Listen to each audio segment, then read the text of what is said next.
Hello dear students, good morning. तो स्वागत है आप सबका फिर से एसिडिटी के दूसरे लेक्चर में। देखो, लास्ट टाइम हम लोगों ने एसिडिटी स्टार्ट करा था तो जिसमें हमने एनिलेशन इफेक्ट आपको पढ़ा दिया है ना। एनिलेशन इफेक्ट क्या हो चुका है, पूरी तरीके से कंप्लीट हो चुका है। और आज हम लोग स्टार्ट करेंगे आगे कंपाउंड में। आप हाइड्रोकार्बन की एसिडिटी पूरी तरीके से कंप्लीट कर चुके हो। अब जो स्टार्ट करेंगे वो उसमें क्या होगा, हाइड्रोजन की एसिडिटी तो हो ही चुकी है, तो नेक्स्ट जो पढ़ेंगे वो आप अलग कंपाउंड की एसिडिटी पढ़ोगे, जैसे अल्कोहल, फिनॉल, ईथर्स की पढ़ोगे। ठीक है, और इसके अलावा एक बार आवाज़ चेक कर लें दो। एनिलेशन इफेक्ट क्या हो चुका है, पूरी तरीके से। और आज हम लोग स्टार्ट करेंगे आगे कंपाउंड में। आप हाइड्रोकार्बन की एसिडिटी 1 मिनट हाइड्रोजन की एसिडिटी तो हो ही चुकी है, तो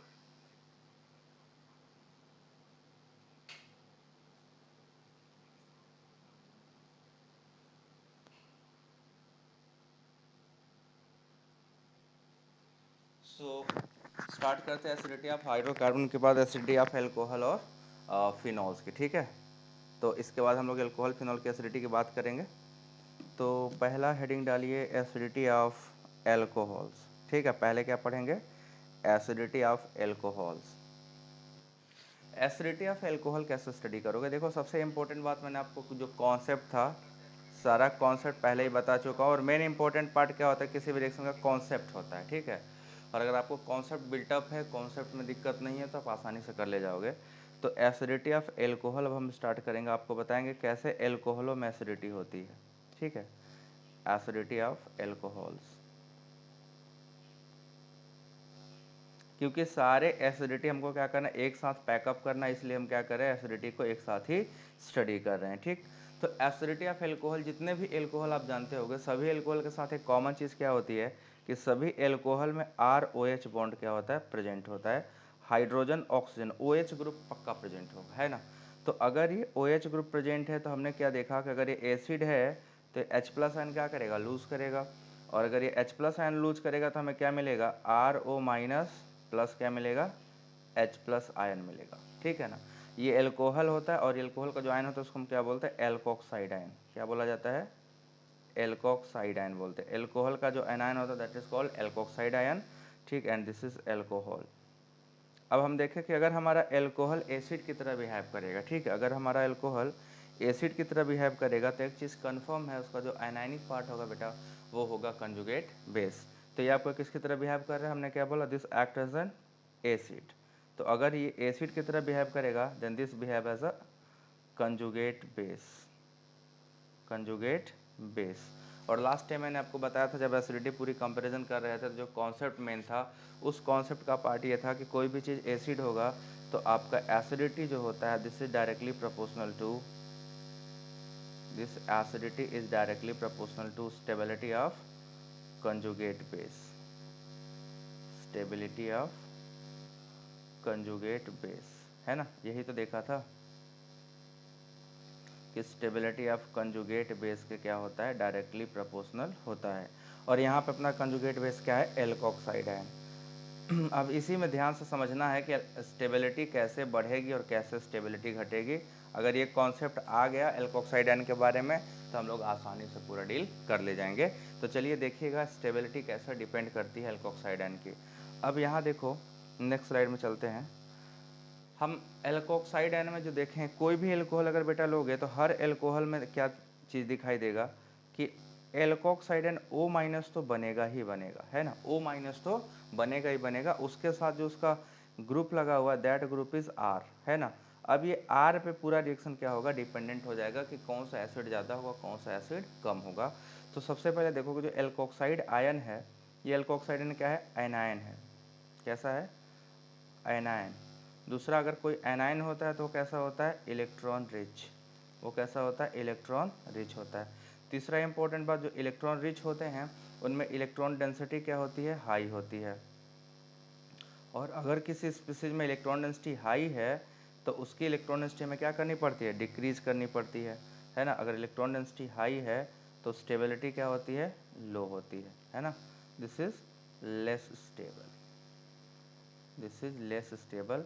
तो अगर आप चाहते हो कि इस आयनाइन को स्टेबलाइज करो, जो दिया गया आयनाइन आप सामने देख रहे हो, अगर चाहते हो कि ये स्टेबलाइज हो तो इसकी स्टेबिलिटी बढ़ाने के लिए हमें क्या करना पड़ेगा, we have to provide some electron withdrawing group. अगर कुछ इलेक्ट्रॉन विड्रॉइंग ग्रुप लगा दिए जाए तो इस एनायनिक पार्ट से क्या होगा, वो इलेक्ट्रॉन डेंसिटी को विड्रॉ कर लेगा, और जितना ज़्यादा इलेक्ट्रॉन डेंसिटी विड्रॉ करेगा स्टेबिलिटी उतनी ज़्यादा होगी, और स्टेबिलिटी बढ़ेगी तो एसिडिटी क्या हो जाएगा, बढ़ जाएगा। तो अब ये सब कुछ डिपेंड कर रहा है किसके नेचर पे, इस आर के नेचर पे। जो आर इसके साथ अटैच है ना, दिस आर ग्रुप में भी, देखो लास्ट टाइम भी मैंने आपको पढ़ाया था, अभी बता रहा हूँ कि आर ग्रुप का दो नेचर हो सकता है ना, दो तरीके का नेचर हो सकता है। एक हो सकता है this R may be an electron withdrawing group, क्या हो जाए, EWG, मतलब कि जो ग्रुप इस पे लगा हुआ है किसी भी एल्कोहल पे, अगर वो इलेक्ट्रॉन विड्रॉइंग ग्रुप हो जाए तो इलेक्ट्रॉन विड्रॉइंग ग्रुप होने से क्या होगा, ये इलेक्ट्रॉन डेंसिटी को क्या कर देगा, घटा देगा। अगर इलेक्ट्रॉन विड्रॉइंग ग्रुप लग गया तो इलेक्ट्रॉन डेंसिटी क्या हो जाएगी, डिक्रीज करेगी। जैसा कि हम सब जानते हैं कि अगर कोई आयनिक स्पीसीज है तो इलेक्ट्रॉन रिच होता है, अगर उस पर हमने जो सब्स्टिट्यूएंट लगाया है उस सब्स्टिट्यूएंट का नेचर इलेक्ट्रॉन विड्रॉ करने का कर दो, तो उस नेगेटिव चार्ज को खींच के क्या कर देगा, वो बाहर कर देगा, तो इलेक्ट्रॉन डेंसिटी क्या होगी, डिक्रीज करेगी। और अगर किसी सिस्टम पे इलेक्ट्रॉन डेंसिटी डिक्रीज करती है तो उसकी स्टेबिलिटी अपने आप क्या होता है, रेज करता है, इंक्रीज कर जाता है, ठीक है। तो अगर इलेक्ट्रॉन डेंसिटी घट गई तो स्टेबिलिटी ऑफ कंजुगेट बेस क्या होगा, बढ़ेगा। स्टेबिलिटी ऑफ कंजुगेट बेस क्या होगा बेटा, इंक्रीज करेगा। और अगर stability of conjugate base increase कर गया तो एसिडिटी क्या होगा, ये भी इंक्रीज कर जाएगा। तो एसिडिटी ऑल्सो इंक्रीजेस, है ना। तो एसिडिटी इंक्रीज करेगा तो H+ आयन का कॉन्सेंट्रेशन बढ़ेगा, ये आपने पढ़ रखा है। के डिसोसिएशन कांस्टेंट का वैल्यू बढ़ेगा, बट पीके का वैल्यू क्या होगा, डिक्रीज करेगा। ये कब होगा, जब हमारा इलेक्ट्रॉन विड्रॉइंग ग्रुप जाके अटैच होगा किसी भी एल्कोहल पे। तो अगर कोई एल्कोहल इलेक्ट्रॉन विड्रॉइंग ग्रुप रखता है तो उसकी स्टेबिलिटी बढ़ा देता है, स्टेबिलिटी बढ़ाने से एसिडिटी क्या हो जाएगी, ऑटोमेटिकली बढ़ जाएगी। ये लेक्चर हम लोगों ने पिछले क्लास में भी अटेम्प्ट किया था जिसमें आपको ये चीज़ बताई गई थी, ठीक है। दूसरा नेचर क्या है कि ये आर का नेचर हो जाए उल्टा, है ना, ये इलेक्ट्रॉन लेने के बजाय इलेक्ट्रॉन देने लग जाए, तो this is called electron donating group. अगर कोई इलेक्ट्रॉन डोनेटिंग ग्रुप अटैच हो जाता है तो ध्यान से देखिएगा क्या होगा, ऑलरेडी एल्कोहल पे नेगेटिव चार्ज है, और अगर किसी स्पीसीज पे ऑलरेडी नेगेटिव चार्ज है, इसका मतलब ये हुआ कि अब उस पर इलेक्ट्रॉन डेंसिटी और बढ़ने वाला है, और इलेक्ट्रॉन डेंसिटी बढ़ेगा तो किसी भी सिस्टम में हाई इलेक्ट्रॉन डेंसिटी उसको डिस्टेबलाइज करता है, तो इलेक्ट्रॉन डेंसिटी इंक्रीज होने वाली है। देखिए ध्यान से, इलेक्ट्रॉन डेंसिटी क्या होने वाली है, इंक्रीज। और अगर इलेक्ट्रॉन डेंसिटी इंक्रीज करी तो स्टेबिलिटी ऑफ कंजुगेट बेस क्या होगा, घट जाएगा। स्टेबिलिटी ऑफ कंजुगेट बेस क्या होगा बेटा, डिक्रीज कर जाएगा। और अगर stability of conjugate base decrease कर गया तो सीधा सीधा बात क्या होगा, एसिडिटी को अफेक्टेड होगा। और एसिडिटी कैसे अफेक्टेड होगा कि एसिडिटी भी डिक्रीज कर जाएगी। अगर कंजुगेट बेस घटा तो स्टेबिलिटी घटेगी, स्टेबिलिटी घटा तो कंजुगेट बेस सॉरी एसिडिटी भी क्या होगी, डिक्रीज करेगी। तो अगर एसिडिटी डिक्रीज करती है तो H+ एन कॉन्सेंट्रेशन क्या हुआ, डाउन, है ना। के क्या हो जाएगा, डाउन चला जाएगा। पीके क्या होगा, ये बढ़ जाएगा, क्योंकि पीके का एसिडिटी से क्या रिलेशन होता है, डायरेक्ट उन इनवर्स प्रोपोर्शनल होता है। के होता है डायरेक्ट प्रोपोर्शनल और पीके होता है इनवर्स प्रोपोर्शनल टू एसिडिटी, ठीक है। तो ये आपने देखा यहाँ पे कि आर ग्रुप की वजह से एसिडिटी पे कैसे अफेक्ट होता है। तो बस आपको क्या ध्यान रखना है कि जो आर हम यूज़ करने वाले हैं, दिस आर ग्रुप में be either electron donating group और it may be an electron withdrawing group. If it is an electron donating group, then it will decrease the stability of conjugate base, and if it is an electron withdrawing group, then it will increase the stability of conjugate base. If stability of conjugate base increases, acidity increases. If stability of conjugate base decreases, acidity will decrease. बस इतनी C concept है। अब एक एक alcohol को चलो compare करते हैं, ठीक है। यहाँ तक सबको समझ में आया होगा। तो अब अगला कंपैरिजन करते हैं हम लोग। हमारे पास है सबसे इम्पोर्टेंट, सबसे पहले वाटर से स्टार्ट करते हैं। वाटर प्राइमरी, सेकेंडरी और टर्शियरी अल्कोहल पे चलेंगे, ठीक है। देखो अपने पास वाटर जो होता है, दिस इज H2O। अगर ये डिसोसिएट होगा तो इसके डिसोसिएट होने से क्या क्या बनेगा, एक बनेगा हाइड्रोक्साइड आयन प्लस क्या बनेगा, H+ आयन, है ना। फिर हम यूज़ करेंगे ethanol, this is of primary alcohol. Ethanol क्या होता है, प्राइमरी अल्कोहल होता है। ये टूटेगा, इसके टूटने से हमें क्या मिलेगा, इथॉक्साइड आयन CH3 CH2O-। देखो O- सब में क्या होगा, कॉमन होगा, ठीक है ना, प्लस H+ आयन। ये प्राइमरी एल्कोहल हो गया। इसके बाद हम यूज़ करेंगे सेकेंडरी एल्कोहल। सेकेंडरी एल्कोहल, ठीक है, ये हो गया आपका आइसोप्रोपेनॉल, ठीक है। इसमें भी टूटेगा, अगर इसको हम डिसोसिएट करेंगे तो क्या बनेगा, हमारा आइसोप्रोपोक्साइड आयन बनेगा, है ना। सब में देखो O- क्या है बेटा, कॉमन है। तो जिनमें O- कॉमन होता है उन सब में क्या होगा, इलेक्ट्रॉन डोनेटिंग या इलेक्ट्रॉन विड्रॉइंग ग्रुप के अटैच होने की वजह से ही एसिडिटी अफेक्टेड होगी। And now we have tertiary alcohol. तो जब आपके पास टर्शरी एल्कोहल होता है तो this is a tertiary alcohol, ये डिसोसिएट होगा तो क्या बनेगा, टर्शरी ब्यूटोक्साइड आयन बनेगा, ठीक है। This will produce tertiary butoxide ion. हमारे पास देखो सभी टाइप के एल्कोहल हो गए, प्राइमरी, सेकेंडरी, टर्शरी, ठीक है, और वाटर के साथ भी हम लोग कंपेयर करने वाले हैं। तो ये अपने पास पूरा सिस्टम हो गया प्राइमरी, सेकेंडरी, टर्शरी एल्कोहल का। देखो मैं सबका नंबरिंग कर दूं पहले। आपके पास ये प्राइमरी एल्कोहल है, ये आपका सेकेंडरी एल्कोहल है, ये आपका क्या है, टर्शरी एल्कोहल, और ये आपका वाटर है। अब सबका कंजुगेट बेस देखिए, सबके कंजुगेट बेस में एक कॉमन चीज़ क्या है, O-। जितने भी आप देख रहे हो सबके कंजुगेट बेस में क्या है, O- कॉमन है जो बना हुआ है। इसके साथ साथ इसके पे कुछ ग्रुप लगे हुए हैं। इसमें देखोगे तो ये H ग्रुप लगा हुआ है, इसमें देखेंगे तो इथाइल ग्रुप लगा है, इसमें देखेंगे तो 2 मेथिल लगा हुआ है, इसमें देखेंगे तो 3 मेथिल ग्रुप अटैच्ड है। तो सबसे पहले सवाल आता है कि जो ग्रुप इस पे अटैच है उस ग्रुप का नेचर क्या है। तो आप देखोगे जो ग्रुप इस पे अटैच है उस ग्रुप का नेचर होता है मेथिल ग्रुप। जो अटैच है ना, देखो methyl, this causes plus I effect. Methyl क्या करता है, प्लस आई इफेक्ट कॉज करता है। और प्लस आई इफेक्ट जो होता है बेटा वो होता है इलेक्ट्रॉन डोनेटिंग इफेक्ट, मतलब ये इलेक्ट्रॉन डोनेटिंग ग्रुप की तरह बिहेव करने वाला है।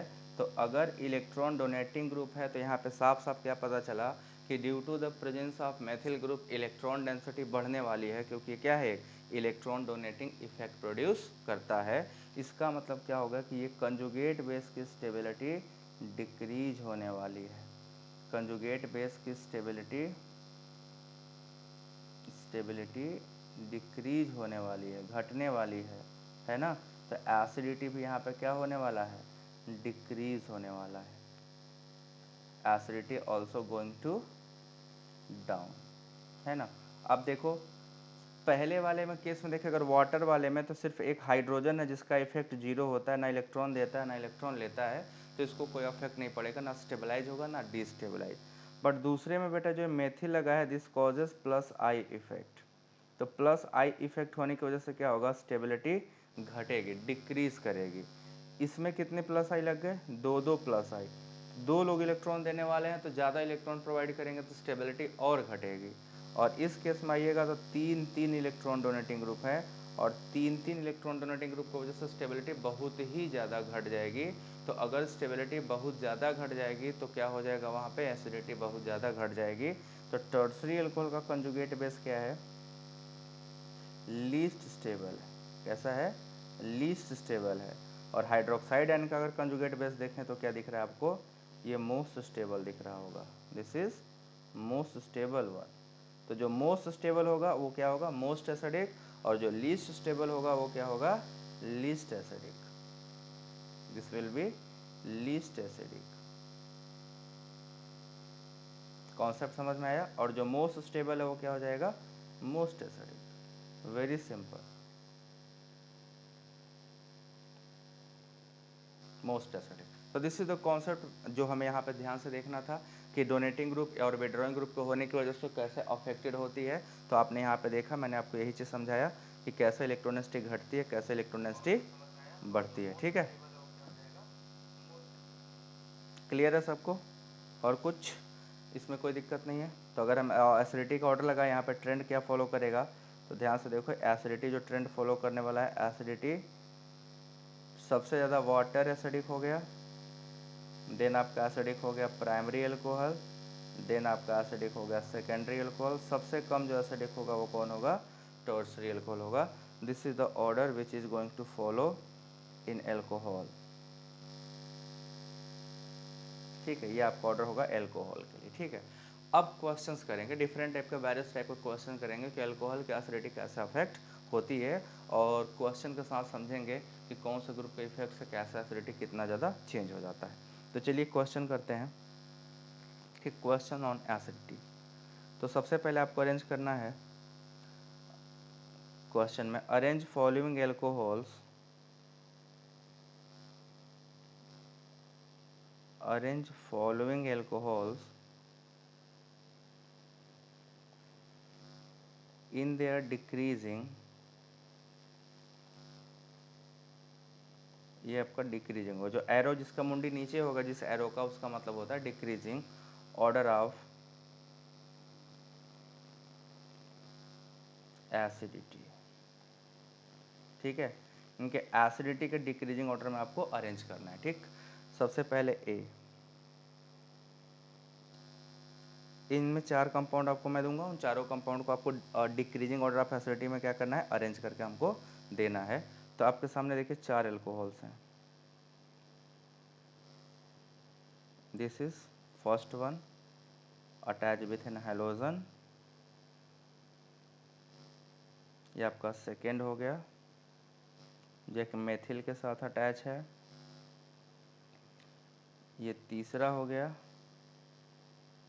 जो NH3 के साथ अटैच है, NH3 प्लस, और ये हो गया चौथा जो कि किसी के साथ अटैच नहीं, अकेले है, सिंगल है। ठीक है, पहला हो गया। दूसरा क्वेश्चन नंबर बी देखो,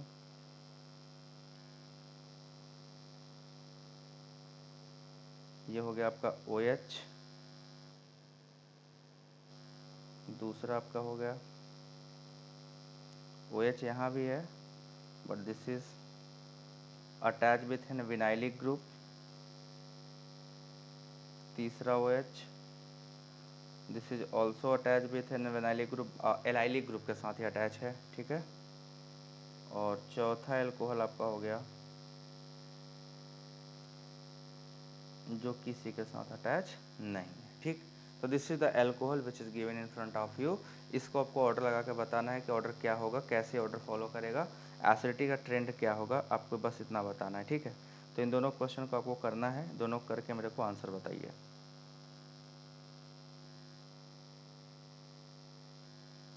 इन दोनों करके आपको आंसर बताना है, पहले दूसरे तीसरे में। ठीक है, आंसर आपको बताना है, इस पर डिस्कशन हम लोग बाद में कर लेंगे क्या होगा, और इसका भी आंसर आपको बताना है क्या होगा। ठीक, तो सभी लोग इसको पॉज करके वीडियो को आंसर करिएगा। पहले वाले में जो आंसर होगा देखो, सबसे ज़्यादा एसिडिक हो जाएगा तीसरा, देन उसके बाद हो जाएगा आपका पहला, देन उसके बाद हो जाएगा चौथा, फिर सबसे लास्ट में जाएगा कौन सा, दूसरा। ये एसिडिटी का ट्रेंड है, सही ऑर्डर ये है। ठीक है, आपका क्या आया था आप मैच करके बताइएगा, आपका सही आया था या गलत आया था। कॉन्सेप्ट बाद में डिस्कस करूँगा जब आप लाइव होंगे, इंटरेक्ट करेंगे हमसे तब। ठीक है, बी वाले में देखिए आंसर क्या होगा, सबसे ज़्यादा एसिडिक कौन सा होगा, दूसरा होगा, फिर तीसरा होगा, फिर चौथा होगा, सबसे लास्ट में कौन सा जाएगा, पहला जाएगा। क्योंकि आप इसमें कैसे डिस्कस कर सकते हो, इसको डिस्कशन का पॉइंट आपका होगा एल्कोहल का डिग्री, प्राइमरी, सेकेंडरी और टर्सरी डिग्री। अगर आप डिग्री पहचान लेते हो तो आप आसानी से क्या कर सकते हो, एसिडिटी कोड लगा ले जाओगे, है ना। तो इसमें किसी को कन्फ्यूजन होगा तो कमेंट करना, मैं रिजॉल्व कर दूंगा, हालांकि कन्फ्यूजन होना नहीं चाहिए। ठीक, तो this is about acidity of alcohol. ठीक, एल्कोहल की एसिडिटी के बारे में था। आप इस पर डिफरेंट डिफरेंट सब्स्टिट्यूएंट लगा क्वेश्चन करिएगा, क्वेश्चंस आपको डिफरेंट टाइप के मिलेंगे। MS चौहान की बुक से क्वेश्चन कर सकते हैं, चाहे तो बढ़िया क्वेश्चन उसमें मिल जाएंगे आपको एसिडिटी के। इसके अलावा कुछ चीज़ और है जो मैं आपको बताना चाहता हूँ। हम लोग कंपेयर करें एसिडिटी, तो अब हम लोग जो रिलेटिव एसिडिटी कंपेयर करेंगे, सबसे पहला acidity of water and methanol, comparison करेंगे वाटर एंड मेथेनॉल। वाटर और मेथेनॉल में एसिडिटी कंपेयर करना, कौन सा ज़्यादा एसिडिक है और क्यों है। तो देखिए यहाँ पे बहुत ही सिंपल तरीके से आपको बताना है कि कौन सा ज़्यादा एसिडिक है, वाटर ज़्यादा एसिडिक है या मेथेनॉल। मेथेनॉल प्राइमरी अल्कोहल नहीं होता, पहली बात। तो जिसके दिमाग में चल रहा हो कि और मेथेनॉल तो प्राइमरी अल्कोहल है, तो अल्कोहल प्राइमरी अल्कोहल नहीं होता है मेथेनॉल। ठीक है, चलिए आप लोग बताइए इसमें से कैसे होगा।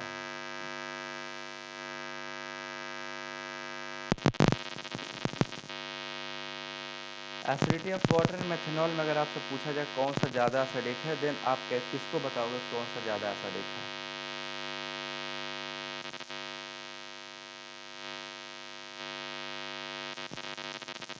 एक सेकेंड, एक सेकेंड।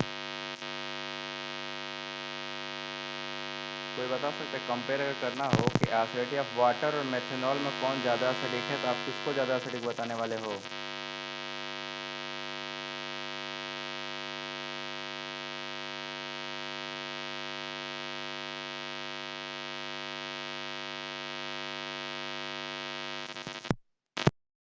बता सकता है तो बता दे।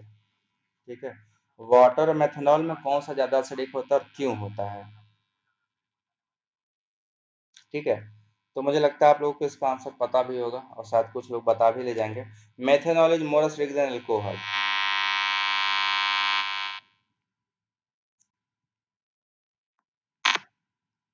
तो बता दे। ठीक है, वाटर और मेथनॉल में कौन सा ज्यादा एसिडिक होता है, क्यों?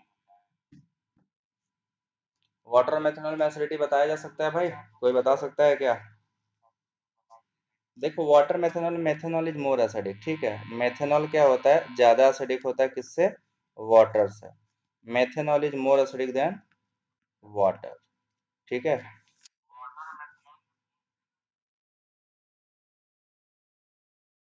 वाटर मेथनॉल में एसिडिटी बताया जा सकता है भाई, कोई बता सकता है क्या? वाटर और मेथनॉल में मेथनॉल के ज़्यादा एसिडिक होने के पीछे का रीजन क्या है, मतलब आप समझ रहे हो, यहाँ पे मेथनॉल क्या हो गया आपका, मोर एसिडिक हो गया इन कंपैरिजन टू वाटर। मतलब कि वाटर कम एसिडिक है और मेथनॉल क्या है, ज़्यादा एसिडिक है। तो सवाल यही है कि क्यों मेथनॉल ज़्यादा एसिडिक है और वाटर कम एसिडिक है। तो देखिए होता क्या है कि जो मेथिल ग्रुप होता है ना, जिस मेथिल ग्रुप की आप बात कर रहे हो, this methyl group act as plus I group जब ये अटैच विथ कार्बन होता है, किसी अटैच विथ कार्बन होता है, तब ये उसको इलेक्ट्रॉन क्या करता है, देता है। उस समय प्लस आई का काम कर रहा होता है। और जब ये खुद किसी माइनस आई ग्रुप से अटैच होगा, ठीक है ना, मतलब किसी मोर इलेक्ट्रोनेगेटिव से अटैच हो जाता है, मोर इलेक्ट्रोनेगेटिव डायरेक्ट अटैच हो जाता है, तो वहां पे ये इसका भी माइनस आई काम करता है। ठीक है, इसका इलेक्ट्रोनेगेटिविटी काम करता है, इलेक्ट्रोनेगेटिविटी वर्क स्टार्ट करता है। ठीक है, जैसे अगर मेथनॉल में देखा जाए, तो मेथनॉल में देखो क्या होता है, मेथनॉल का स्ट्रक्चर देखो ये होगा ना O माइनस। ठीक, और वाटर का स्ट्रक्चर जब बनाओगे तो वाटर का स्ट्रक्चर क्या होगा, OH माइनस। अब ध्यान से देखिएगा, ये कार्बन किससे अटैच है, डायरेक्ट ऑक्सीजन से, और यहाँ पे कौन डायरेक्ट अटैच है, हाइड्रोजन अटैच है। अगर हम बात करें कार्बन और, ये कॉन्सेप्ट अच्छे से याद रखना, ये वाली बात है ना, ये वाली बात, कि मेथिल प्लस आई तब करता है जब किसी कार्बन को जुड़ा तो उस कार्बन को इलेक्ट्रॉन देता है। अगर ऑक्सीजन से डायरेक्ट जुड़ गया तो ऑक्सीजन को डायरेक्ट इलेक्ट्रॉन वो नहीं देता है। समझ में आया ना ये बात? तो यहाँ पे जो कार्बन होता है, हम कार्बन की इलेक्ट्रोनेगेटिविटी जानते हैं, जो कार्बन की इलेक्ट्रोनेगेटिविटी है दैट इज 2.5, और हाइड्रोजन की जो इलेक्ट्रोनेगेटिविटी है दैट इज 2.1। कितना है, 2.1 है। तो ये बताइए, ये सिस्टम तो दोनों में कॉमन है, O माइनस, बट H और कार्बन में ज्यादा इलेक्ट्रोनेगेटिव कौन हुआ, कार्बन इज मोर इलेक्ट्रोनेगेटिव। तो due to more electronegativity of this carbon atom, ये क्या करता है, इसका माइनस आई ज्यादा काम करता है। ठीक है, माइनस आई ज्यादा होता है हाइड्रोजन से, और इसकी वजह से क्या होता है, ये नेगेटिव चार्ज क्या होता है, इस पूरे मॉलिक्यूल पे चारों तरफ जाके स्कैटर्ड हो जाता है, और जब स्कैटर्ड हो जाएगा तो स्टेबिलिटी क्या होगी, बढ़ जाएगी। That is why stability of methoxide ion is more than stability of hydroxide ion. ठीक है, ये हाइड्रोक्साइड आयन क्या हो गया, लेस स्टेबल हो गया in comparison to, less stable in comparison to किससे,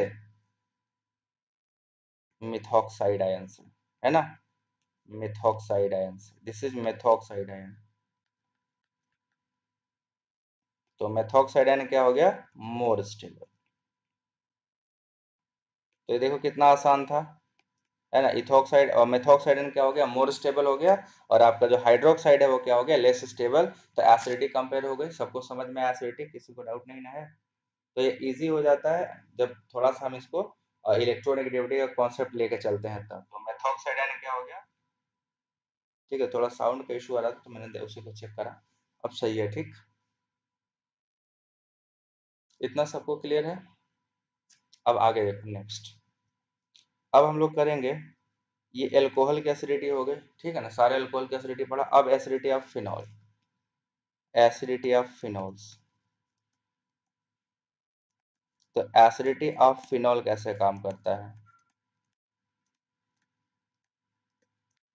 फिनॉल की एसिडिटी बहुत ही ज़्यादा इंपॉर्टेंट है, ठीक है ना। अब यहाँ पे बहुत ही इंपॉर्टेंट कॉन्सेप्ट आ जाएंगे। फिनॉल की एसिडिटी के कुछ प्रूफ्स भी हैं, उन प्रूफ को भी हमें प्रूफ करना पड़ेगा ना बेटा। तो देखो एसिडिटी, सबसे पहले फिनॉल एसिडिक होता है, इसका क्या प्रूफ है आपके पास, कोई प्रूफ जिससे फिनॉल एसिडिक होता हो। तो जब भी आप एसिडिटी की बात आएगी, कुछ इंपॉर्टेंट टेस्ट होते हैं जो कोई भी एसिड होता है वो देगा, ठीक है ना। सबसे पहला टेस्ट लिटमस टेस्ट करते हो, है ना। तो फिनॉल क्या करेगा कि अगर फिनॉल एसिडिक होगा तो ये ब्लू लिटमस को क्या कर देगा, रेड कर देगा, ये करता है, ठीक है। फिनॉल टर्न्स,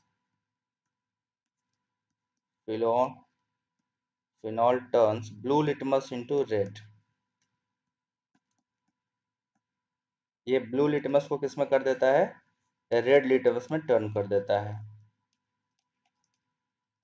तो ये एक कंफर्मेशन है कि दिया गया कंपाउंड क्या है, एसिड है। द फर्स्ट स्टेटमेंट की फिनॉल क्या करता है, ब्लू लिटमस को रेड कर देता है। दूसरा जो इंपॉर्टेंट बात है फिनॉल का, फिनॉल को जब सोडियम मेटल के साथ हीट करोगे तो हाइड्रोजन गैस इवॉल्व होता है। और ये एसिड का एक स्टेटमेंट है, एसिड कोई चीज एसिड है तो मेटल मेटल के साथ रिएक्शन करके क्या करेगा, हाइड्रोजन गैस इवॉल्व करेगा। तो phenol give H2 gas with metallic sodium या सोडियम मेटल। और भी मेटल के साथ करता है, एल्युमिनियम के साथ क्या करता है, अल्कोक्साइड बना लेता है, ठीक है, फिनॉक्साइड बना लेता है। आयरन के साथ ही फिनॉक्साइड बना लेता है। तो इसकी एक बड़ी इंपॉर्टेंट प्रॉपर्टी है, देखिए, अगर ये फिनॉल आप देख रहे हो, दिस इज फिनॉल, जब इसको सोडियम के साथ गर्म किया जाता है तो सोडियम के साथ ये क्या करता है, रिएक्शन करके बनाता है sodium alkoxide. This is O minus, और इसके साथ कौन जाके बैठ जाएगा, सोडियम। और क्या निकल गया यहाँ से, हाफ H2 गैस क्या हो जाएगा, उड़ जाएगा, इवॉल्व होगा।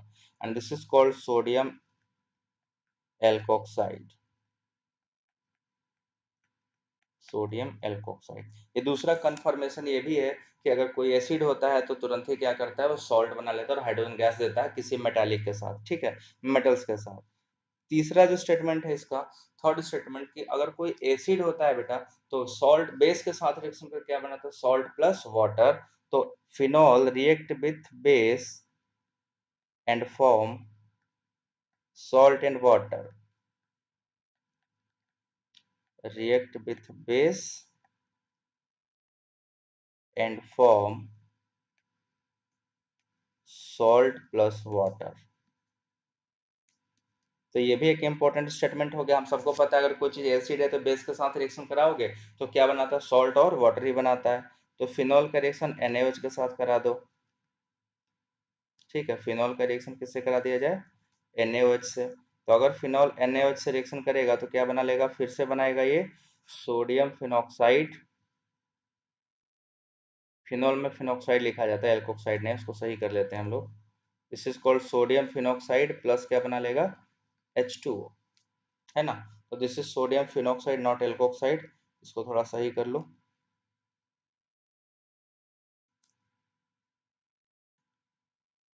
इसका नाम क्या होगा, फिनॉल है तो फिनॉक्साइड। तो आपका क्या हो गया, देखो, ये सॉल्ट प्लस वाटर बन गया। सोडियम फिनॉक्साइड क्या है बच्चों, सॉल्ट है, और वाटर निकल गया। तो ये तीन स्टेटमेंट जो आप सामने देख रहे हो, तीन स्टेटमेंट क्या कंफर्म करते हैं कि दिया गया जो कंपाउंड है हमारा वो एसिड की तरह बिहेव कर रहा है, वो एसिडिक नेचर में होता है, ठीक है, उसका नेचर क्या होता है, एसिडिक। अब क्वेश्चन आएगा भाई फिनॉल क्यों एसिडिक होता है, स्टेटमेंट आएगा ना, व्हाई फिनॉल इज एसिडिक। तो now let's proceed on next slide, और इसको हम एक्सप्लेन करते हैं कि फिनॉल एसिडिक क्यों होता है, ठीक है। तो एसिडिटी या फिनॉल क्यों होता है यही जानना है। तो एसिडिटी ऑफ फिनॉल क्यों होता है, आप सभी ने पढ़ा होगा, फिनॉल क्या करते हैं, रेजोनेंस करते हैं। और अगर फिनॉल रेजोनेंस करेगा तो रेजोनेंस से क्या आती है, स्टेबिलिटी आती है, और स्टेबिलिटी आएगी तो क्या मिलेगा आपको, एसिडिटी मिलेगा। तो यहाँ पे देखिए क्या होने वाला है, ये फिनॉल को अगर हम आयनाइज करे बेटा। तो अगर फिनॉल अपना आयनाइज होता है तो हम सबको पता है कि बनेगा तो एनायन ही, है ना। तो फिनॉल्स के साथ एक अच्छी है, इनको वरदान क्या मिला हुआ है कि इनके साथ बेंजीन रिंग हमेशा चलेगा। फिनॉल के साथ क्या होगा, बेंजीन रिंग हमेशा चलेगा। ये इनके साथ वरदान है। और बेंजीन क्या होता है, एरोमेटिक रिंग होता है। तो अगर हम इसको देखें तो ये हमारा बनेगा O माइनस, है ना। अगर फिनॉल एसिडिक है तो आयनाइज होकर क्या बनाएगा, यही बनाएगा। अब ये जो फिनॉक्साइड आयन इसकी स्टेबिलिटी मेन है ना। फिनॉक्साइड आयन की स्टेबिलिटी क्या है, मेन पॉइंट है जिसको हमें पकड़ के काम करना है। हमने बोला फिनॉल एसिडिक है, तो फिनॉल एसिडिक अच्छी बात है, तो एसिडिटी क्यों है फिनॉल में। तो देखो जरा, फिनॉल का जो फिनॉक्साइड आयन है, phenoxide ion in phenol is resonance stabilize. Phenoxide ion in phenol is resonance stabilize. और अगर कोई चीज रेजोनेंस स्टेबलाइज्ड होता है, therefore so acidity. Resonance stabilize होने की वजह से फिनॉल क्या होता है, एसिडिटी शो करता है। जरा इसका रेजोनेंस स्ट्रक्चर देखिए। आपने कंजुगेशन पढ़ा होगा, कंजुगेशन में क्या होता है, जब कोई सिस्टम अल्टरनेट पोजीशन पे पाई बॉन्ड के साथ अटैच हो तो क्या शो करता है, रेजोनेंस शो करता है। इसी को हम लोग कंजुगेशन भी बोलते हैं। तो देखो ये नेगेटिव चार्ज क्या है, नेगेटिव, फिर ये सिंगल, फिर ये डबल। तो नेगेटिव चार्ज आएगा इधर से इधर, तो ये वाला बॉन्ड क्या होगा, निकल के यहाँ से यहाँ चला जाएगा। तो रेजोनेंस करना स्टार्ट किया, नेगेटिव चार्ज यहाँ आ गया, दिस इज डबल बॉन्ड, और ये आपको आ गया डबल बॉन्ड ओ। फिर अब देखो कंजुगेशन में है, ये बॉन्ड इधर से इधर जाएगा, ठीक है। अब देखो यहाँ पे क्या बना, नेगेटिव चार्ज। अब कहाँ पे आ गया, पहले ऑर्थो पोजीशन पे था, this position is called ortho position, and this position is called para position, है ना, पैरा पोजीशन। अब फिर से देखो कंजुगेशन में है, ये कंजुगेशन में इस डबल बॉन्ड के साथ इस बार क्या करेगा, कंजुगेट करके यहाँ से यहाँ चला आएगा। तो जब नेगेटिव चार्ज मूवमेंट कर रहा है, डीलोकलाइज करे, इसको क्या बोलते हैं, डीलोकलाइजेशन। तो due to the movement of pi electron, इसकी स्टेबिलिटी क्या हो जाती है, बढ़ जाती है। और जब इसकी स्टेबिलिटी बढ़ जाएगी तो एसिडिटी भी क्या होगा, बढ़ जाएगा। तो this is resonance stabilization of phenoxide ion in phenol. ध्यान से देख लो, यही है resonance stabilization. resonance stabilization of resonance stabilization of phenoxide ion।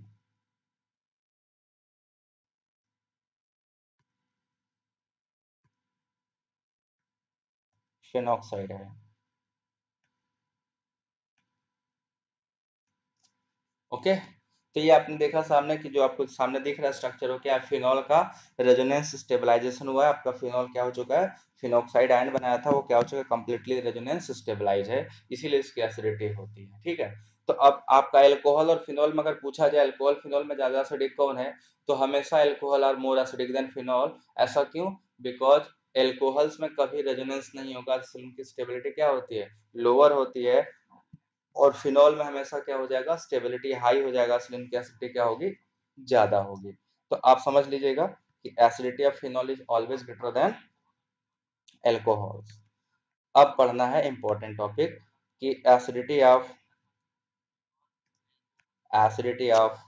Substituted phenol, और कह सकते हो relative comparison of acidity in phenols.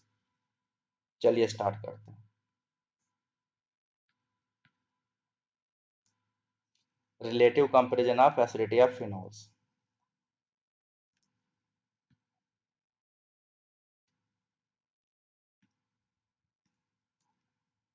Relative acidity क्या होगा इसको,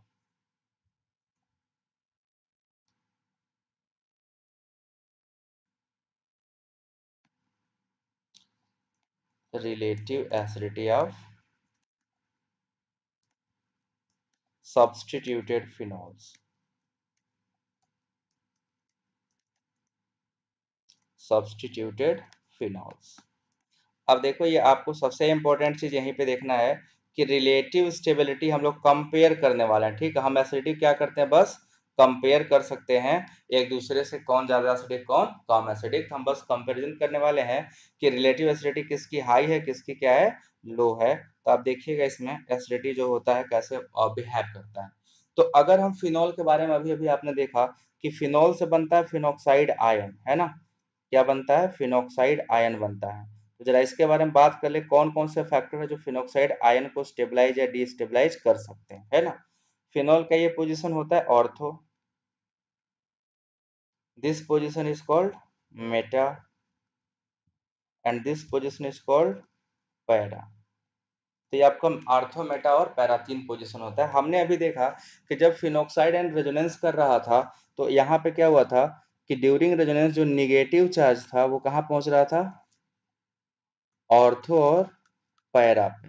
कहाँ कहाँ था, आर्थो पोजीशन पे आ रहा था और पैरा पोजीशन पे। तो हमने ये देखा कि नेगेटिव चार्ज जब रेजोनेंस करता है फिनॉल तो नेगेटिव चार्ज या तो आर्थो पाया जाता है या तो पैरा पाया जाता है, मेटा पे कभी पाया नहीं जाता है, ठीक है। क्योंकि मेटा पोजीशन हम सब जानते हैं कि Meta position is non conjugated, Meta position is non conjugated.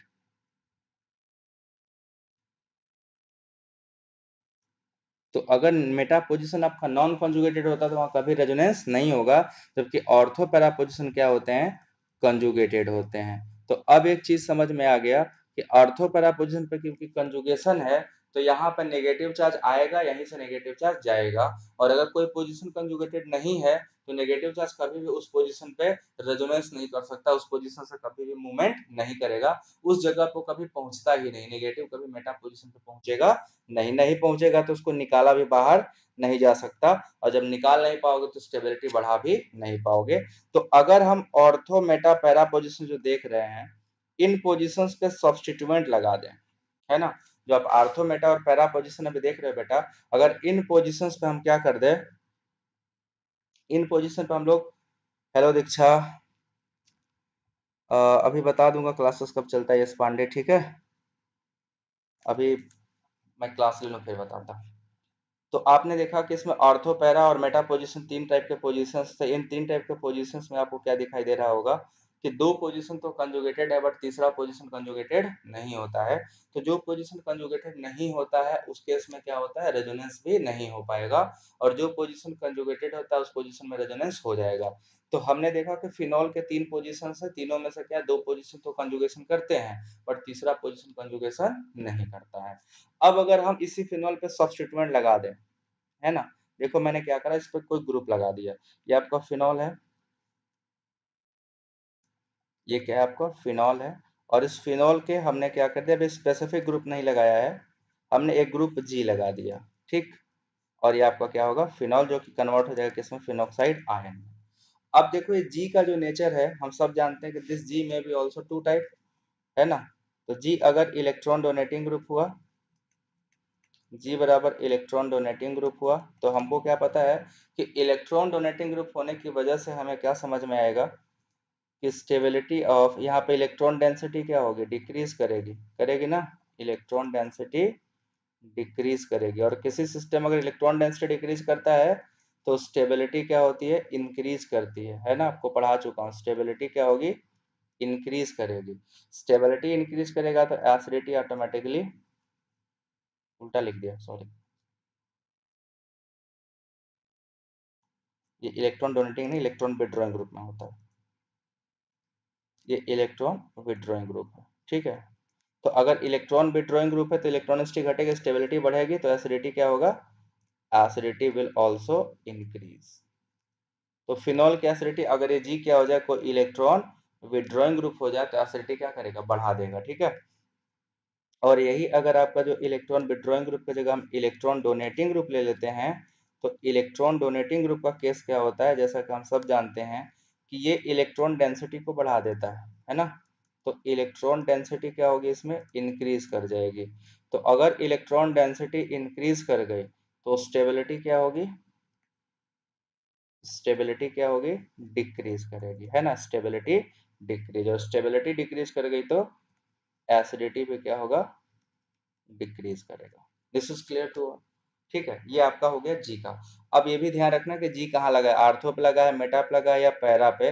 तो चाहे वो इलेक्ट्रॉन डोनेटिंग हो चाहे इलेक्ट्रॉन विड्रॉइंग हो, जब आर्थो पैरा पे होगा तभी इलेक्ट्रॉन डोनेटिंग या विड्रॉइंग का काम करेगा वो रेजोनेंस के लिए।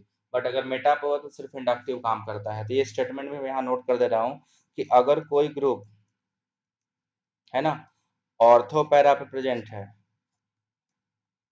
ऑर्थो पैरा ग्रुप, तो ये क्या काम कर सकता है, वो प्लस माइनस एम का बिहेव करेगा। एम का मतलब क्या होता है, मेसोमेरिक इफेक्ट, मतलब यहाँ से ये इलेक्ट्रॉन डोनेटिंग या इलेक्ट्रॉन विड्रॉइंग कर सकता है। बट अगर कोई ग्रुप मेटा पे प्रेजेंट है, मेटा पोजीशन पे, ठीक है, तो वो ग्रुप सिर्फ क्या कर सकता है, ओनली प्लस माइनस आई कर सकता है। ठीक है ना, इससे ज्यादा इंडक्टिव के अलावा वहां पे कुछ नहीं होगा। तो इसको थोड़ा ध्यान रखिएगा कि प्लस माइनस आई करेगा अगर मेटा पे होगा तो, और ऑर्थो पैरा पे होगा तो ये क्या क्या कर सकता है, एक और करता है मेसोमेरिक के अलावा ये हाइपर कंजुगेशन भी कर सकता है, प्लस माइनस हाइपर कंजुगेशन। ये दो इफेक्ट है, ये दोनों इफेक्ट में क्या होता है, इलेक्ट्रॉन डोनेटिंग या विड्रॉइंग हो सकते हैं, ये भी इलेक्ट्रॉन डोनेटिंग या विड्रॉइंग होता है। बट ये कैसा होता है, पुअर होता है, ये सबसे कमजोर होता है। और ये दोनों क्या होते हैं, वेरी स्ट्रॉन्ग इफेक्ट है। तो अब आपको बस देखना है कि आर्थो पैरा पोजीशन पे प्रेजेंट है तो इलेक्ट्रॉन विड्रॉइंग है या डोनेटिंग है, मेटा पे प्रेजेंट है तो हमेशा क्या होगा, लीस्ट होगा उसका इफेक्ट, सिर्फ इंडक्टिव से बिहेव करेगा। तो this is about how we are introducing electron donating या electron withdrawing group at which position, ortho, meta और पैरा पोजीशन। तो अब चलो देखते हैं एक एक का करके। सबसे पहले पढ़ेंगे नाइट्रोफिनॉल, एसिडिटी ऑफ नाइट्रोफिनॉल्स। ठीक है, एसिडिटी ऑफ नाइट्रोफिनॉल। देखो मेरा स्लाइड कम पड़ गया, एक सेकेंड, दो चार स्लाइड और ऐड कर लूँ। तो एसिडिटी ऑफ नाइट्रोफिनॉल्स हम लोग करने वाले हैं। ठीक है,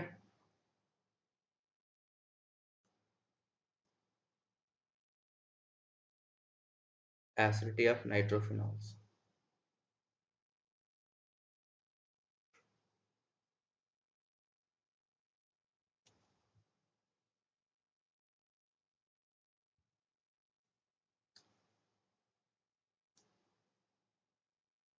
यहाँ तक सबको क्लियर हो गया,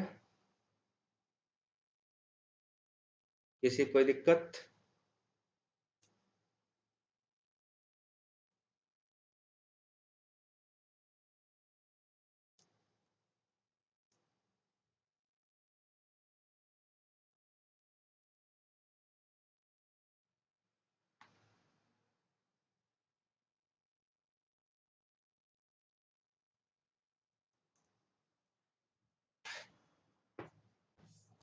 ठीक है, तो अब हम लोग क्या देखने वाले हैं, एसिडिटी ऑफ नाइट्रोफिनॉल में सबसे पहले सब्सटीट्यूटेड नाइट्रोफिनॉल्स में द फर्स्ट एसिडिटी जिसकी हम करेंगे उसका नाम है नाइट्रोफिनॉल्स। ठीक है, सब्सटीट्यूटेड नाइट्रोफिनॉल्स में सबसे पहला होगा आपका नाइट्रोफिनॉल्स। चलिए नाइट्रोफिनॉल्स की एसिडिटी कंपेयर करनी है। ठीक है, तो कैसे बताओगे कि नाइट्रोफिनॉल में कौन सा नाइट्रोफिनॉल मोस्ट एसिडिक, कौन सा नाइट्रोफिनॉल लीस्ट एसिडिक, ये बहुत ही इंपॉर्टेंट है किसी भी कंपटीशन पॉइंट ऑफ व्यू से। ठीक है, तो आपके पास देखो चार टाइप का फिनॉल हमेशा कंपेयर करिएगा। एक ऑर्थोनाइट्रोफिनॉल, ऑर्थोनाइट्रोफिनॉल, दूसरा मेटानाइट्रोफिनॉल, और तीसरा पैरानाइट्रोफिनॉल, और चौथा नॉर्मल फिनॉल।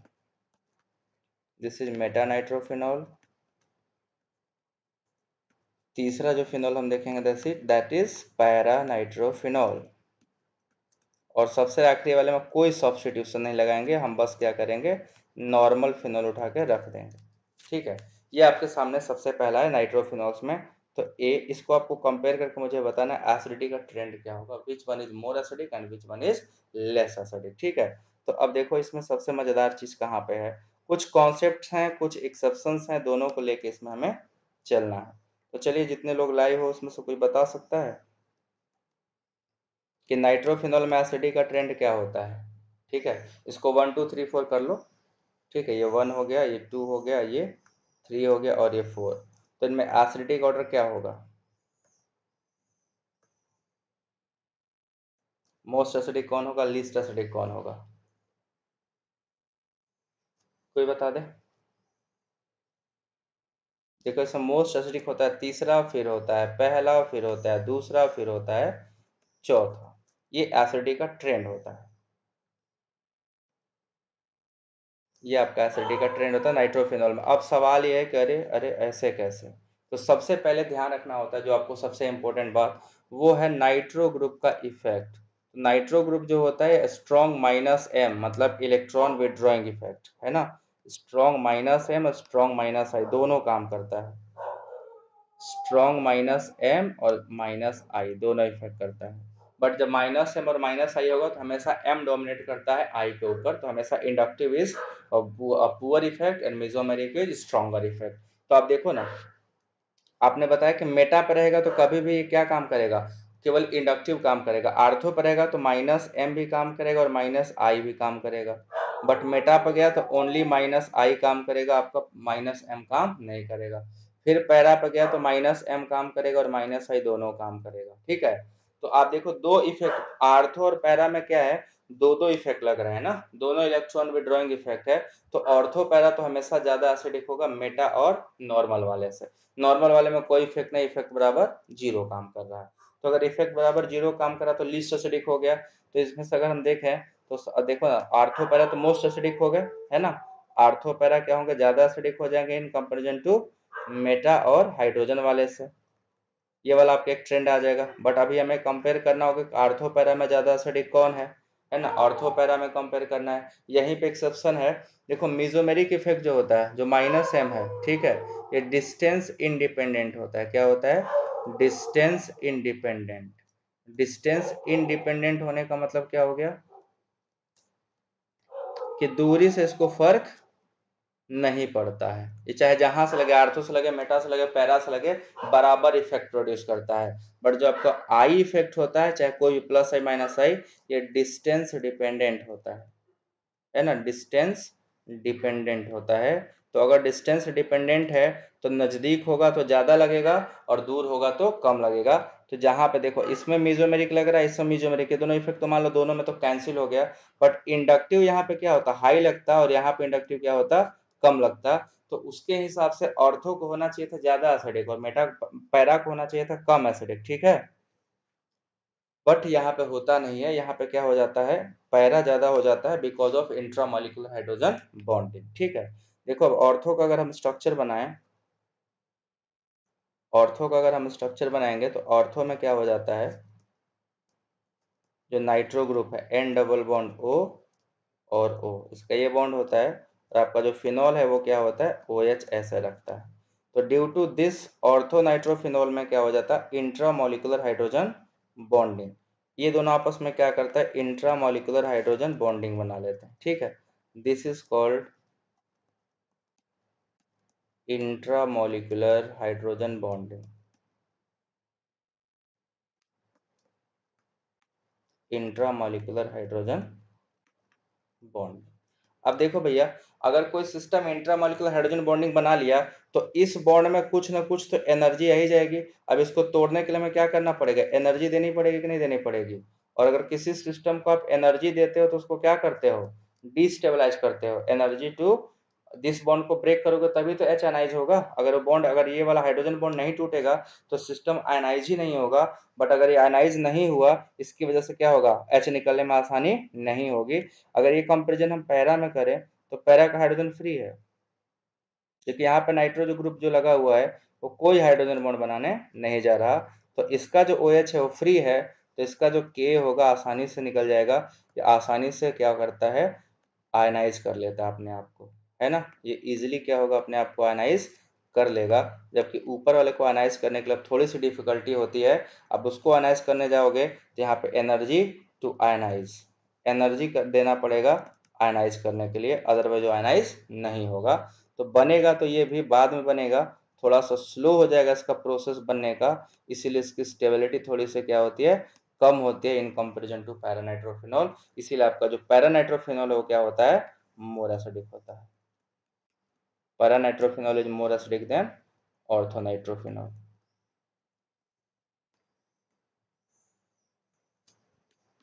समझ में आया सबको। ये तोड़ने में क्या करेगा, अब एनर्जी ज्यादा ले लेगा। तो ऑर्थोनाइट्रोफिनॉल की एसिडिटी क्या हो जाती है, slightly lower than paranitrophenol. This is paranitrophenol. And this is orthonitrophenol. Clear? सबको क्लियर हो गया ये चीज़? तो ये सिंपल सा कॉन्सेप्ट है, इसमें बहुत ज़्यादा कुछ ऐसा हैक्टिक नहीं है, तो ये आसानी से समझ में भी आ जाने वाला इफेक्ट है। हमें लगता है आपको समझ में आ गया होगा कि नाइट्रोफिनॉल की एसिडिटी में क्या रोल होता है हाइड्रोजन बॉन्डिंग का। ये याद रखने वाली चीज़ है, बहुत इंपॉर्टेंट है। तो आपको पूरा देखो कॉन्सेप्ट क्या आ गया। पैरा वाला थर्ड था मोस्ट एसिडिक, फिर आर्थो वाला फर्स्ट था सेकेंड मोस्ट एसिडिक, फिर मेटा वाला सेकेंड था, और सबसे लास्ट में क्या था जिसमें कोई ग्रुप नहीं लगा था। तो आपका एसिडिटी का ट्रेंड क्या हो गया, ये आपके आंखों के सामने है कि एसिडिटी जो फॉलो करेगा वो तीसरा वाला मोस्ट एसिडिक होगा, फिर ये होगा, फिर ये होगा। बस this is all about nitrophenol की एसिडिटी। हमें लगता है सबको समझ में आ गया होगा। Everyone get understand about this concept. समझिए कॉन्सेप्ट बस। अब हाइड्रोजन बॉन्डिंग का कॉन्सेप्ट आपको अगर नहीं पता होगा तो इस क्वेश्चन को आप क्या कर दोगे, गलत कर दोगे, और आपको गलत करना नहीं चाहिए। ठीक है, तो this is about the nitrophenol की एसिडिटी। अब चलो आगे चलते हैं, और भी फिनॉल्स हैं।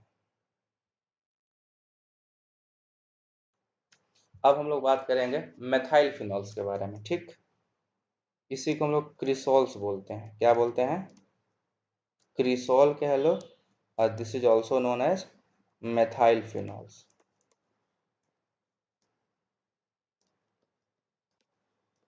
ठीक है, मेथाइल फिनॉल्स। तो आपके पास से दो टाइप के टॉपिक हो गए।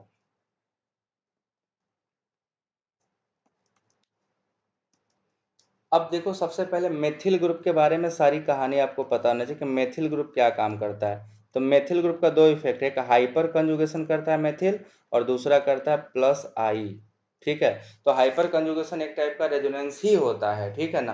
हाइपर कंजुगेशन एक टाइप का रेजोनेंस ही होता है जो इलेक्ट्रॉन डेंसिटी प्रोवाइड करता है।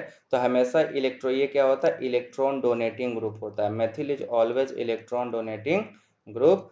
जब ये आर्थो पैरा पे होगा तो हाइपर कंजुगेशन और प्लस आई दोनों से इलेक्ट्रॉन देगा, और जब मेटा पे होगा तो सिर्फ इंडक्टिव से इलेक्ट्रॉन देगा।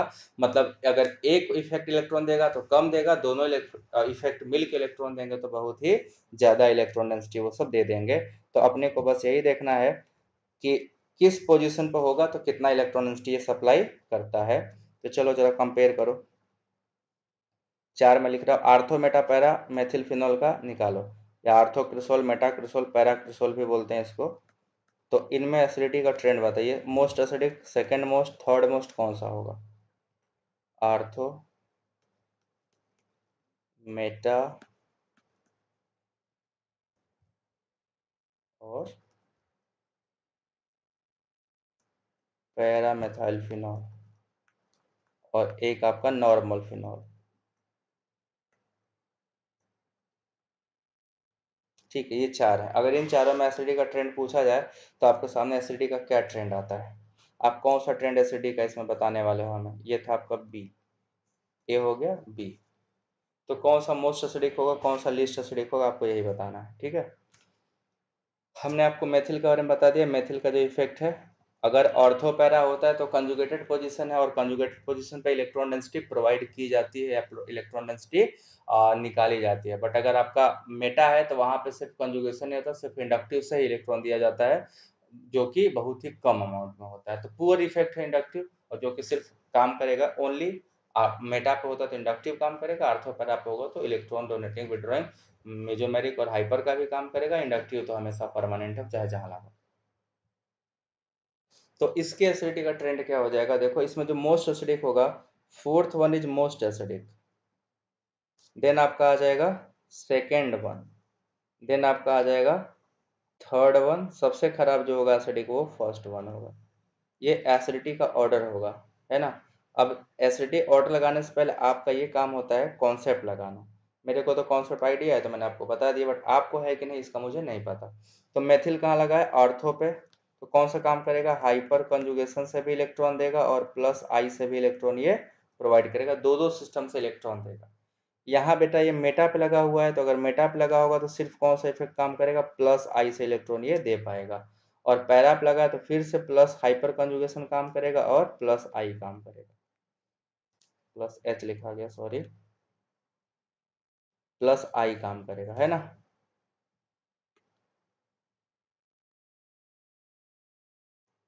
तो यहाँ पे आपको प्लस आई देखना। तो यहाँ पे combination of two effect electron देने वाले हैं, यहाँ भी कॉम्बिनेशन ऑफ टू इफेक्ट जो इलेक्ट्रॉन देने वाले हैं, यहाँ सिर्फ एक इफेक्ट है जो इलेक्ट्रॉन देगा, इसमें कोई इलेक्ट्रॉन देने वाला नहीं है। तो अगर इलेक्ट्रॉन डोनेटिंग ग्रुप नहीं है तो मोस्ट एसिडिक हो जाएगा, इसीलिए चौथा क्या है, मोस्ट एसिडिक है ना। Fourth one is most acidic. अब उसके बाद देखोगे आर्थो मेटा पैरा में, तो यहाँ पे दो दो इफेक्ट दे रहे हैं इसलिए कमजोर हो जाएगा, ये भी दो इफेक्ट है तो कमजोर एसिडिक हो जाएगा, उससे ज्यादा मजबूत कौन होगा, दूसरा वाला। तो फोर्थ के बाद कौन सा है, सेकेंड वाला। अब कंपेयर करना है पहला और तीसरे में। तो फर्स्ट और थर्ड में देखो हाइपर कंजुगेशन दोनों में है और डिस्टेंस इंडिपेंडेंट होता है। तो हाइपर कंजुगेशन मेजोमेरी की तरह होता है, डिस्टेंस इंडिपेंडेंट। तो डिस्टेंस इंडिपेंडेंट है तो चाहे आर्थो से लगा चाहे पैरा से, इफेक्ट वो अपना बराबर करेगा। बट इंडक्टिव नजदीक से ज्यादा इफेक्ट करता है, तो ज्यादा इलेक्ट्रॉन इंडक्टिव क्या करेगा, प्लस आई की वजह से इसको ज्यादा इलेक्ट्रॉन दे देगा, और ये दूर है तो इलेक्ट्रॉन यहाँ से कम देगा। तो कम देगा तो कम डिस्टेबलाइज करेगा, कम डिस्टेबलाइज करेगा तो ज्यादा एसिडिक, इसलिए तीसरा वाला क्या है, ज्यादा एसिडिक। और पहले वाले में नजदीक से इलेक्ट्रॉन देगा तो ज्यादा इलेक्ट्रॉन देगा, और ज्यादा इलेक्ट्रॉन देगा तो ज्यादा डिस्टेबलाइज कर देगा, तो डिस्टेबलाइज ज्यादा होगा तो एसिडिटी क्या हो जाएगी, कम हो जाएगी। तो आपका ये ऑर्डर आपके सामने आता है। समझ में आ गया सबको, दिस इज वेरी इजी, ठीक है। अब ये आपका होगा नाइट्रोफिनॉल्स, ठीक है। अब इसके बाद एक और क्वेश्चन आपको दे रहा है, इसको आप लोग को खुद से करना है, ठीक है। Halogen substituted phenols, halogen substituted phenol. अब इसमें हेलोजन सब्स्टिट्यूटेड फिनॉल्स की एसिडिटी के बारे में बात करनी है। तो आप हेलोजन सब्स्टिट्यूटेड फिनॉल जब भी आपको मिले, आप देखिएगा हेलोजनों के बारे में एक चीज दिमाग में रख लीजिए, हेलोजन सिर्फ इंडक्टिव का काम करते हैं, हेलोजन का एम इफेक्ट काम नहीं करता। तो सिर्फ इंडक्टिव इफेक्ट से आपको क्या करना है, कंपेयर करना है। तो आप कंपेयर आप पॉइंट में आपको दे दे रहा हूँ, एक फ्लोरो वाले की बात करना, क्लोरोफिनॉल की बात करो, ठीक है। ऑर्थोक्लोरोफिनॉल, मेटाक्लोरोफिनॉल, पैराक्लोरोफिनॉल, नॉर्मल फिनॉल, और ये क्या हो गया, नॉर्मल फिनॉल, ठीक है। एक दूसरा आपके सामने मैं दे रहा हूँ, कंपेयर करके बताना एसिडिटी।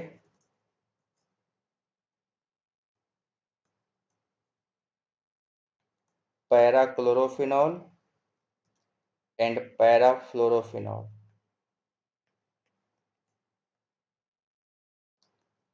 इन दोनों की एसिडिटी आपको क्या करना है, कंपेयर करके मुझे बताना है।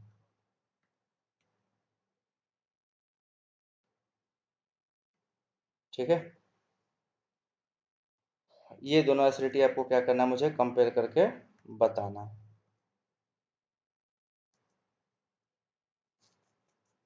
देखते हैं कितने लोग कर ले जाते हैं, ठीक है। तो this is acidity of phenols, this is all about acidity of phenol. मैं आंसर बता दे रहा हूँ, कॉन्सेप्ट बताइएगा, नहीं होगा तो मैं समझाऊंगा, ठीक है। और इसमें एसिडिक ऑर्डर यही फॉलो करता है, ऑर्थो मेटा पैरा, ये दिस इज एसिडिटी का ऑर्डर हो गया। तो नेक्स्ट क्लास में आपको बताऊंगा एसिडिटी ऑफ फिनॉल के बारे में, क्वेश्चंस कराऊंगा कि डिफरेंट डिफरेंट सब्स्टिट्यूएंट लगाने के बाद एसिडिटी कैसे ट्रेंड फॉलो करता है, ठीक। तो आज का लेक्चर यहीं तक, आप लोग पूरे नाइट्रोफिनॉल का क्वेश्चंस करिएगा, मैं भी अगले अगले लेक्चर में नाइट्रोफिनॉल का क्वेश्चंस आपसे करा लूंगा, ठीक है।